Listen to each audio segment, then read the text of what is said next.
Jama'a assalamu alaikum, barkanmu da warhaka, barkanmu da sake saduwa da ku a cikin wannan shiri namu na mu koyi sarrafa hotuna.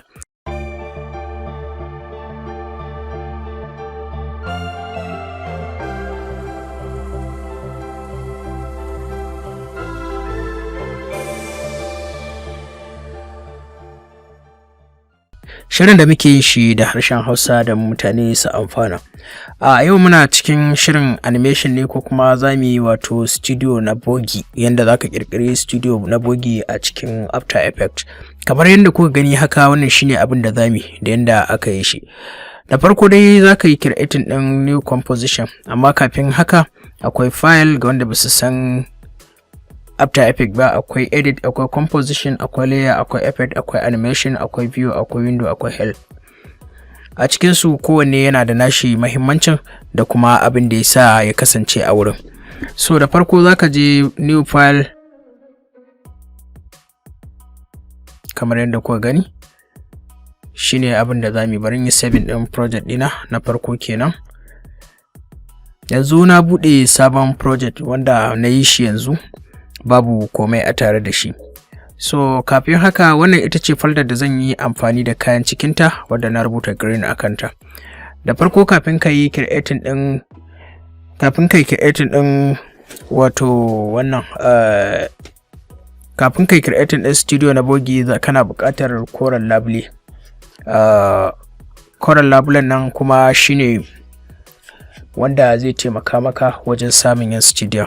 Yanzu wannan shine bidiyo na da na ɗauka a cikin koren labule. Wannan kuma shine studio da nake so zan yi amfani da shi a wannan bidiyo. To yanzu abin da zamu yi shine zan jawo wannan bidiyon ya zuwa kan After Effects dina, zan aje shi akan nan. Abin da zaka yi wajen janyo bidiyo ko kuma ɗaukan bidiyo shine zaka danna madannin mouse ɗinka na hannun hagu, sai ka danne, sai ka dragging, sai ka dropping akan wannan ɗin. Daga nan zan koma zan sake yin abin da na yi a baya. Zan danne madannin mouse ina kamar haka na hannun hagu, sai in jawo bidiyo na, sai in dawo da shi setting kan software ta After Effects, sai in sake ajiyewa. Na yi wannan. Abu na biyu da zaka yi shine sai ka janwo bidiyon ka, shi ma sai ka aje shi a nan ƙasa. Zai buɗe maka composition kamar wannan. Idan ya buɗe maka wannan composition ɗin, shine asalin gurin da zaka ajiye bidiyo ɗinka. Ga bidiyon ka ya fito yanzu, za mu fara aiki akan bidiyon namu. Daga nan zaka je effects. Farko dai zaka danna wannan bidiyo ɗin naka kan layer, sai ka right click, ka danna madanninka na hannun dama, sai ka je effects, sai ka je keying, sai ka je key light. After Effects kenan. Da ka je key light sai ka danna key light, ya fito, amma kuma labulen bai fita ba, tilkashi. To ya za ka yi ka cire labulen bayan ka zo da effect ɗin akan bidiyon? Sai ka taɓa wannan abin gashi, sai ka danna shi, sai ka zo ka danna haka, labulen ya fita, amma kuma bai fita yadda muke buƙatar shi ba. So abin da za ka yi shine yanzu za mu fara aiki akan shi wannan labule. Farko za ka je ga wani guri da aka rubuta final results, sai ka taɓa, sai ka zo ga wani guri da aka sa screen mate, sai ka taɓa shi. Idan ka taɓa screen mate, sai ka sake yin ƙasa, ga screen mate, sai ka buɗe. Idan ka buɗe screen mate, abin da kake buƙata a nan shine kana buƙatar wannan bidiyon da muka yi, wannan yana buƙatar ya zama fari sosai, bayan kuma ana buƙatar ya zama baƙi, ya zama kowanne akwai bambanci. So bambanci na farko da ake buƙata shine clip black, bayan kenan zaka fara taɓa clip white, shi zaka rage white ɗin zuwa ƙasa, shi kuma black ɗin sai ka ɗaga shi zuwa sama. Shikenan, ka gani abin mamaki, komai yayi, amma bai gama yi ba. So idan ka ɗan janwo shi haka, za ka gani akwai raguwar baki-baki a nan, sai ka sake ɗan jan bakin haka, shi kuma white ɗin sai ka sake saukar da shi ƙasa. Oh, ya wuce da yawa.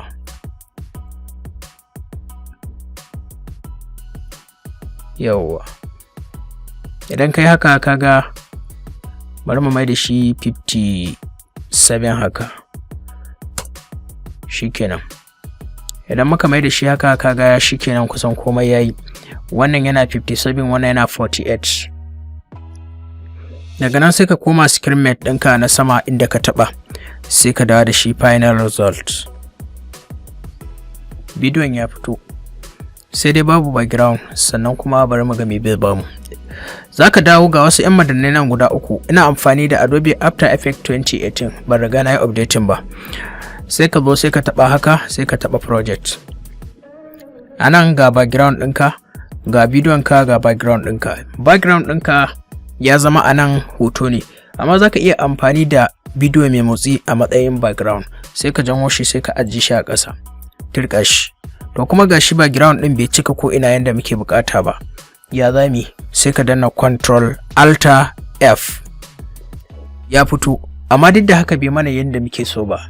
Me ya rage mana? Sai mu mai da shi manual, sai ka danna Ctrl Z. Anan tunda mun danna Ctrl Z, muna buƙatar mu sa shi manually. Sai mu danna kan hoton haka, mu dan taba shi. Idan muka taba shi haka kaɗan, haga zai fito mana da wannan abin. Sai ka ja shi baya kaɗan. Muna so mu ja shi manual ne da hannu. Sai mu dan buɗa shi haka kaɗan, sai ka buɗa shi sama haka, saboda abin da ya faru a can ya taɓe sosai. Yep, good. Now it is okay. Sorry.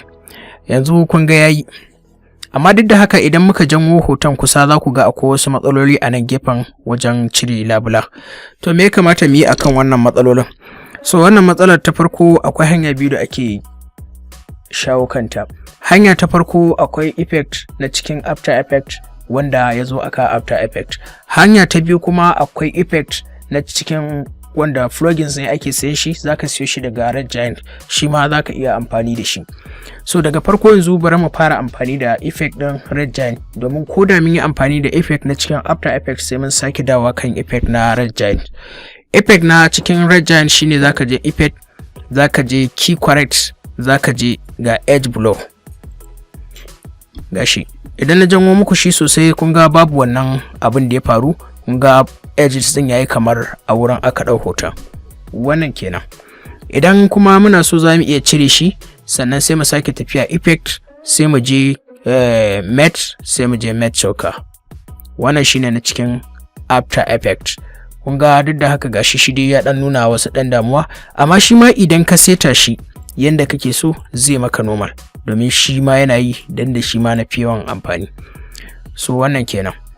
So yanzu za mu rufe shi ma kun ga yanda ake sarrafa wannan edge din da shi. Sai mu kunna edge blow. To mun kunna edge blow yanzu, wanda muka dauka na cikin Red Giant. Me za ka yi na gaba? Sai ka tafi effect, sai ka sake zuwa key correct, sorry. In ka je key correct, sai ka je color matcher.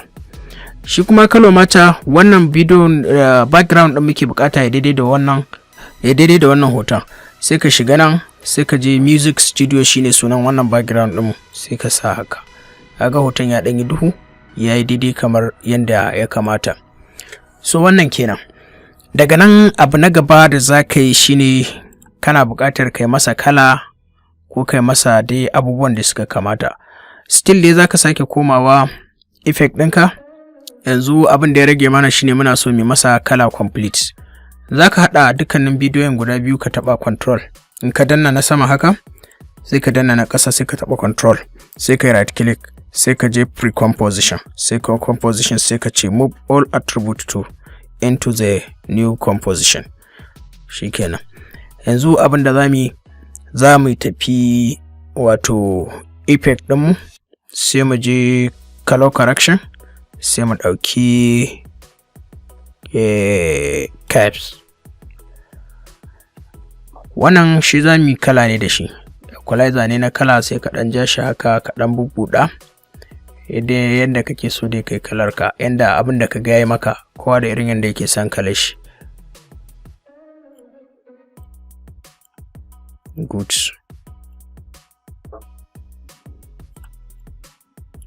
Yawwa. Wannan kenan. Kowa da yanda yake son ya ga studio ya kasance, misali ko effect din ya kasance masa. Mun gode da kallon wannan tutorial din namu. Sunana Saminu Suleiman, ana kirana da Saminu Algaita. Ku ci gaba da kasancewa da tashar mu ta tutorial wato After Effects, sannan kuma ku ci gaba da kasancewa da tashar mu ta novels da muke kawo a harshen Hausa wato Algaita Media. Sannan kuma ku sake ci gaba da kasancewa da tashar mu ta waƙoƙi wato Arewa Magic Videos. Mun gode da kallon wannan tutorial ɗin namu.